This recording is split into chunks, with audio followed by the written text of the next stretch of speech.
दोस्तों पिछली वीडियो में मैंने आपको बुक रीडिंग के बारे में बताया कि बुक रीडिंग करके कैसे लोग अपनी लाइफ को चेंज कर सकते हैं। बुक रीडिंग करना क्यों इम्पोर्टेंट है, जिसका लिंक आपको ऊपर आई बटन में मिल जाएगा और नीचे डिस्क्रिप्शन में पिछली वीडियो का लिंक दिया हुआ है। डिस्क्रिप्शन में जाकर के पिछली वीडियो का लिंक देख सकते हैं। दोस्तों हमने पहले बात किया था कि एक एवरेज इंसान की जिंदगी में कितना टाइम होता है जो उसे पता भी नहीं होता है कि वो अपना टाइम कहाँ दे रहा है। आज हम यह जानेंगे कि हमारा टाइम कहाँ कहाँ बर्बाद होता है जो हमें पता भी नहीं चलता। 3124 घंटे, उसके बाद बहुत कुछ करने के लिए जिससे हमने ये बात की है। इसी जगह अगर वो बुक रीडिंग करे, अगर वो ऑडियो बुक सुने तो उसकी लर्निंग और इंक्रीज हो जाएगी। दोस्तों इंसान की लाइफ इतनी भी बड़ी नहीं होती है कि वो हर बार खुद की गलतियों से सीखे। अगर कम उम्र में बड़े धमाके करने हैं तो दूसरों की लाइफ से सीखना होता है। इस बात को हम पिछले वीडियो में जान चुके हैं। तो अब एक सवाल उठता है कि आपका यह टाइम जाता कहाँ है, आपके पास टाइम नहीं है। यह बहुत बड़ी प्रॉब्लम है और जब तक प्रॉब्लम अच्छे से समझ नहीं आएगी हम उसे सॉल्व नहीं कर सकते हैं। अब हम अपने क्वेश्चन पे आते हैं, आपका टाइम कहाँ जा रहा है। ऑनेस्टली बताऊं तो मुझे बहुत लोगों को, इवन 90% लोगों को यह पता नहीं है कि उनका टाइम एक्चुअल में कहाँ जा रहा है। खुद के टाइम को मैनेज करना और उसे ट्रैक करना कि कहाँ कहाँ जा रहा है, ये ट्रैक करना कोई इजी टास्क नहीं होता है। एक दो दिन तो लिस्ट फॉलो करते हैं, प्लानिंग बनाते हैं, फिर से सब कुछ छूट जाता है। हम इतने ज्यादा अनकॉन्शियस हैं अपने टाइम को लेकर के। यानी अगर मैं आपको बताऊं कि आपका ज्यादातर टाइम यहाँ जा रहा है तो आपको यकीन नहीं होगा। जैसे कि एक रिसर्च कहती है कि ज्यादातर लोग ऑन एन एवरेज मोबाइल को 100 बार दिन में चेक करते हैं और कई लोगों का इससे भी ज्यादा होगा। जबकि ज्यादातर लोगों से पूछा जाए कि वो अपने मोबाइल को कितनी बार चेक करते हैं तो वो केवल 30-40 बार ही बताएंगे। लोगों का ध्यान नहीं है कि उनका ध्यान कहाँ है। यह कब पता चलेगा कि आप कॉन्शियस हो, कब पता चलेगा कि आप प्रोडक्टिव हो, कि आप चीजें फास्ट करते जा रहे हो, आप टाइम को एकदम सही तरीके से यूज कर रहे हो या नहीं। जब आपको याद हो कि आपका ध्यान कहाँ कहाँ जा रहा है, आपका ध्यान कहाँ कहाँ था, आपने कल क्या खाया, आपने कल कितना टाइम काम किया था, और यह सब याद करने में आपको दिमाग पर जोर नहीं देना पड़ रहा हो क्योंकि यह आपकी हैबिट बन चुकी है, तब यह मान लो कि आप प्रोडक्टिव हो। जब तक आप प्रोडक्टिव नहीं रहेंगे हर साल खत्म होता जाएगा और आप रिसोल्यूशन बनाते रह जाओगे लेकिन कुछ नहीं पाओगे। क्योंकि आपको यह भी पता होना चाहिए कि आपको अपने माइंड को अलर्ट कैसे रखना है, अपने अंदर एनर्जी कैसे मेंटेन रखनी है, अपनी बॉडी को स्ट्रॉन्ग कैसे बनाना है और अपने गोल्स को नजरों में कैसे रखना है। तब जाके नए साल के दिसंबर में सारे गोल अचीव कर सकते हो। दोस्तों मैंने जो सवाल किया था आपका टाइम कहाँ जा रहा है, जितनी भी ध्यान भटकाने वाली चीजें हैं आज के टाइम में, उसमें सबसे बड़ी चीज है मोबाइल। क्योंकि आज के वक्त में आपका जो भी जिंदगी का लक्ष्य है उसे पाने में जितने भी डिस्ट्रैक्शन है उसमें मोबाइल का बहुत बड़ा अहम रोल होता है। मोबाइल को लेकर मेरी कुछ इंटरनेट रिसर्च आपको बता देता हूँ। सिर्फ मोबाइल की वजह से अगर ये आपके ऊपर ज्यादा हावी हो जाए तो किस हद तक आपके लाइफ में डिस्ट्रैक्शन बढ़ सकते हैं और किस हद तक आपके कैरियर को भी इम्पैक्ट कर सकती है। आपके हाथ में जो भी आपका मोबाइल है, क्या आप उस मोबाइल को कंट्रोल करते हो या मोबाइल आपको कंट्रोल कर रहा है। जिस तरह से कुछ लोग पानी से डरते हैं उसे एक्वाफोबिया कहते हैं, ऊंचाई से डरते हैं उसे एक्रोफोबिया कहते हैं, भीड़ से डरते हैं उसे एग्रोफोबिया कहते हैं। उसी तरह एक फोबिया है नोमोफोबिया। यह एक ऐसा डर होता है जो आपको तब लगता है जब आपका मोबाइल आपके पास नहीं होता है। मोबाइल की वजह से हमारी याद करने की शक्ति कमजोर होती जा रही है। आज के वक्त में कोई भी नहीं चाहेगा कि वह 500 मोबाइल नंबर याद करे। बहुत ऑब्वियस बात है कि उन नंबर को याद करने के बजाय उन्हें सेव करेगा। लेकिन इस तरीके से हमारे कुछ भी लिख कर सेव करने की ऐसी हैबिट बनती जा रही है, कुछ भी गूगल सर्च करके निकालने की हैबिट बनती जा रही है कि हमें कुछ भी याद रखना इम्पोर्टेंट नहीं लग रहा है, जिससे हमारी मेमोरी वीक होती जा रही है। मैं अभी आपको कोई भी न्यू नंबर याद करने को कहता हूँ तो आपके लिए यह याद करना बहुत डिफिकल्ट होगा। याद कीजिए आपके लिए आज से 5-6 साल पहले याद करना इतना मुश्किल नहीं था। आज के वक्त में पूरे दिन के शेड्यूल में याद करने वाली चीज कम होती जा रही है। हम मोबाइल से बातें लिखते हैं, रिमाइंडर लगाते हैं, अलार्म ऐड करते हैं, कैलकुलेटर यूज करते हैं। ऑलमोस्ट हर डिजिटल कंपनी मोबाइल के थॉट से आपको इस तरह से बांध कर रखती है कि आपको खुद को पता नहीं कि अपने मोबाइल की लॉक स्क्रीन को किस वजह से ओपन किया था, फिर आप उसमें कुछ और ही करने लग जाते हैं। मोबाइल से जुड़ा हुआ हर product, mobile device, internet application, SIM, इन सब कंपनीज का यही टारगेट रहता है आप इनका ज्यादा से ज्यादा यूज करें और आपको पता भी नहीं चलता है कि किस तरह से ये कंपनीज आपके दिमाग को अच्छे से समझ रही है, आपके बिहेवियर किस तरह से स्टडी करके हर प्रोडक्ट को ऐसा बना रही है जिससे आपकी एडिक्शन, आपकी लत और बढ़ जाए। आपके मोबाइल की एप्लीकेशन जैसे Facebook, Instagram, YouTube, WhatsApp, photo filter app etc का यूज इतना बढ़ता जा रहा है कि लोगों को नींद न आने की प्रॉब्लम होती जा रही है, जिसे इंसोम्निया कहते हैं। यह एक तरह की बीमारी है। फेसबुक, इंस्टाग्राम, यूट्यूब यह सब आपके दिमाग में डोपामीन केमिकल रिलीज करते हैं। सिगरेट पीते वक्त भी एग्जैक्टली ऐसा ही होता है, तब आपको इसकी लत लग जाती है, फिर उस काम को बार बार करने की इच्छा होती है। बहुत सी रिसर्च और बहुत से साइकोलॉजी डॉक्टर का यह मानना है यह एक drug and alcohol, nicotine, gambling जितनी ही ही एडिक्शन है। मैं फिर से रिपीट करता हूँ, जो मोबाइल आपके हाथ में है, जिस मोबाइल से आप यह वीडियो देख रहे हो, अगर उससे ठीक से यूज ना करें, अगर वो मोबाइल ही आपको कंट्रोल करने लग जाए, गेम्स, बेवजह की चैट करना, किसी भी वीडियो प्लेटफॉर्म पर यूजलेस कंटेंट देखना, व्हाट्सएप स्टोरी अपलोड करना, बार बार मोबाइल को बेवजह ही चेक करना, यह इतनी डेंजरस हैबिट है कि यह एक ड्रग, अल्कोहल, निकोटीन, गैम्बलिंग जितनी ही एडिक्टिव है। क्या आप सच में अपने मोबाइल को जब चाहो लॉक करके रख सकते हो? क्या आपको सच में स्ट्रगल करना पड़ रहा है कि अपने मोबाइल को सिर्फ कुछ घंटों के लिए अपनों से दूर रखने में? क्या आप सोते वक्त अपने मोबाइल को किसी और रूम में रखकर सो सकते हो?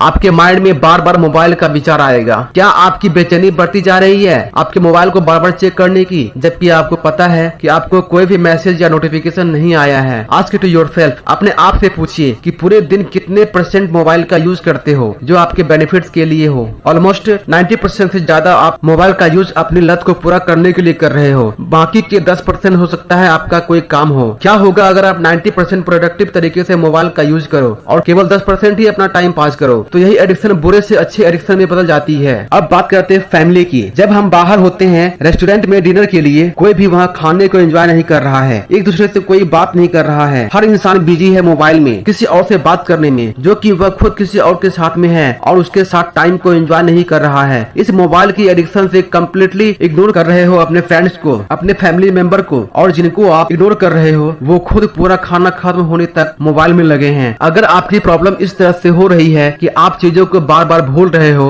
बातों में बार बार कंफ्यूज हो रहे हो, स्ट्रेस में होते हो, आलस रहता है, कोई भी काम करने को मन नहीं करता, बैक पेन करती है, फिजिकल स्ट्रेंथ कम हो रही है, तो कहीं न कहीं यह मोबाइल की वजह से हो रहा है। नॉर्थ वेस्टर्न यूनिवर्सिटी से हुई स्टडी से पता लगा है कि वह लोग जो अपना टाइम मोबाइल में ज्यादा स्पेंड करते हैं वो ज्यादा डिप्रेस्ड होते हैं। जो इस एडिक्शन से निकल रहा है उसका डिप्रेशन 68 मिनट का होता है, जबकि जिसकी मेंटल हेल्थ सही होती है उसका डिप्रेशन 17 मिनट का होता है। एक और रिसर्च जो 2012 में हुई उससे ये पता चलता है वो लोग जो इमीडिएट हाथों हाथ कोई भी मोबाइल में अलर्ट होता है उसे पढ़ते हैं और रिस्पॉन्स करते हैं, वो ज्यादा स्ट्रेस में होते हैं। अब बात करते हैं नींद के बारे में, क्योंकि नींद भी बहुत बड़ा फैक्टर है। अगर आपको दिन में एनर्जी नहीं रहती है, अगर थका हुआ फील होता है, अगर बेवक्त बार बार नींद आती है, इसका मतलब है आपने रात की नींद ठीक से नहीं ली है। क्वालिटी नींद न लेने से ब्रेन मेमोरी पर बहुत बड़ा फर्क पड़ता है। एक रिसर्च कहती है जितने भी लोग स्मार्टफोन यूज करते हैं उनमें से 18 से 29 एज में जो आते हैं उन सब में से 63% लोग अपने सेलफोन, स्मार्टफोन या टैबलेट को साथ लेकर सोते हैं, और जो लोग 30 से 60 की एज के होते हैं उनमें से अराउंड 30% यही सेम चीज करते हैं, अपने मोबाइल को साथ लेकर सो जाते हैं। लेकिन इसमें चिंता की बात कहाँ है? चिंता की बात यह है कि एक और रिसर्च जो कि सितंबर 2015 में पब्लिश हुई थी कहती है कि जो आप कैफीन लेते हो, जो चाय और कॉफी में होता है, वह आपके नींद के शेड्यूल में इतना इफेक्ट नहीं करता है जितना आपकी मोबाइल की ब्राइट लाइट रात के समय करती है। अगर आपकी हैबिट है नाइट में मोबाइल यूज करने की, then chances are very high आपकी नींद डिस्टर्ब हो रही होगी और नींद पूरा नहीं हो रही होगी। लेकिन वो तो भला हमारे अंदर मेलाटोन का जो हमें ये बताता है कि हमारा टाइम हो चुका है सोने का,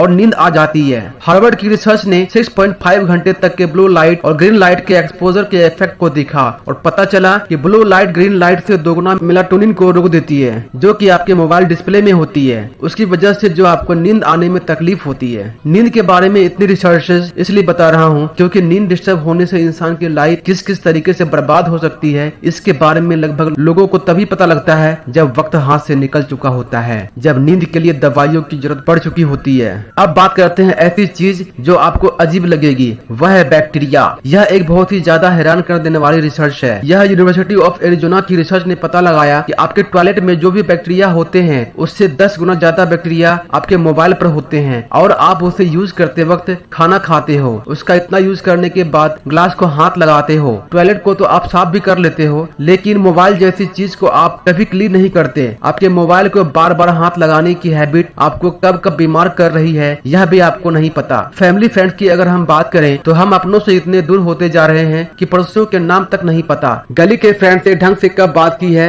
यह नहीं पता, लेकिन दूर दूर तक रह रहे ऐसे इंसान से हम घंटों तक बात करते हैं जो मे बी सिर्फ आपको मोबाइल की लत है इसलिए बात करता है। दोस्तों, यूनिवर्सिटी ऑफ मैरीलैंड की रिसर्च कहती है कि स्मार्टफोन के यूज से हम सेल्फिश बनते जा रहे हैं और सोसाइटी से दूर होते जा रहे हैं। इसके अलावा भी इसके बहुत ज्यादा नुकसान है जो कि धीरे धीरे आपको अंदर ही अंदर मार रहे हैं। इससे फायदा सिर्फ टेक्नोलॉजी कंपनी को हो रहा है, जो हो सकता है कि खुद इतना मोबाइल यूज नहीं करते हो, खुद अपनी हेल्थ पर पूरा ध्यान देते हैं। एक सिगरेट बेचने वाला जरूरी नहीं है कि वह भी स्मोकिंग करता है। तो अवेयर रहो। अगर इसी तरह हेल्थ की पारा बजाते रहे, आप सक्सेस भी हो गए, तो धीरे धीरे ऐसा वक्त आ जाएगा आपके पास पैसा, नाम, यह सब चीजें होंगी। इवन आपने शादी भी उसी लड़की से कर ली जिससे करने के लिए आपके घर वाले रोक रहे थे, तब भी आप अपनी लाइफ को एंजॉय नहीं कर सकोगे क्योंकि आपकी हेल्थ आपके हाथ से जा चुकी होगी। दोस्तों आज के लिए बस इतना ही, मिलते हैं अगली वीडियो में। इसी वीडियो का अगला पार्ट आपको अगली वीडियो में मैं बताऊंगा। तब तक के लिए नमस्कार।